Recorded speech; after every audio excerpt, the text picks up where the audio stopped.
Assalamualaikum warahmatullahi wabarakatuh. Perkenalkan, nama saya Dewi Nita.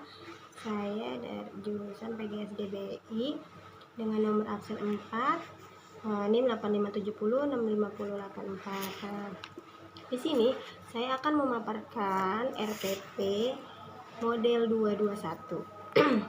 Yaitu saya akan menggabungkan dua kelas menjadi satu ruangan. Untuk kelas 4 materinya itu perkembangan teknologi produksi, komunikasi, dan transportasi. Sedangkan untuk kelas 5 materinya itu sifat-sifat cahaya. Nah, untuk kegiatan awal saya memulai dengan apersepsi. Kemudian untuk kegiatan intinya, pertama-tama saya akan meminta siswa kelas 4 untuk membaca buku pelajaran IPS tentang materi tersebut. Nah, sambil membaca buku tersebut, saya akan meminta kelas 5 untuk melakukan percobaan sederhana. Nah, dengan beberapa alat peraga yang sudah saya siapkan, yaitu senter, cermin, kertas karton putih, pensil, gelas bening, dan beberapa kain warna-warni. Nah, di sini saya akan membantu mereka untuk mengidentifikasi sifat-sifat cahaya, yaitu cahaya itu sifatnya apa saja, dapat menembus benda bening, dapat dipantulkan, dan dapat dibiaskan. Nah, sambil mereka melakukan percobaan, saya akan memberi materi di kelas 4. Di sini saya juga sudah menyiapkan alat peraga. Saya juga menggunakan HP Android. Selain itu, saya juga menyiapkan printout gambar tentang beberapa alat komunikasi, transportasi, dan lain-lain.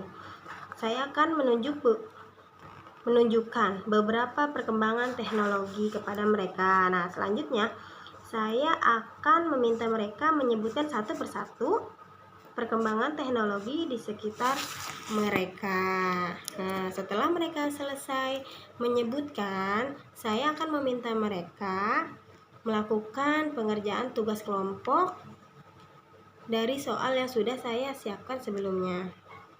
Nah, sambil mereka mengerjakan tugas, saya meminta kelas 5 untuk mengkomunikasikan hasil diskusi dari percobaan sederhana mereka terkait sifat-sifat cahaya kepada teman-temannya. Selain kelas 5, saya juga meminta kelas 4 untuk mengkomunikasikan hasil diskusi mereka.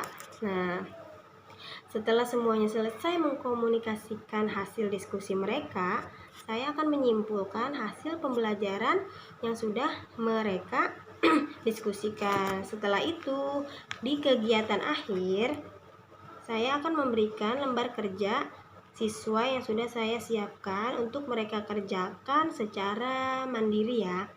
Nah, selanjutnya untuk penilaiannya saya menggunakan 3 prosedur.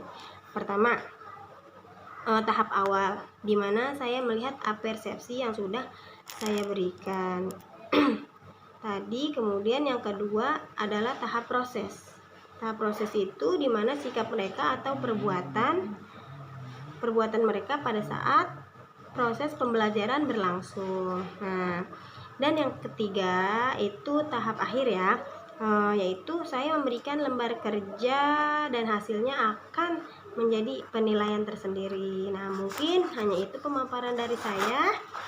Sekian dan terima kasih. Wassalamualaikum warahmatullahi wabarakatuh.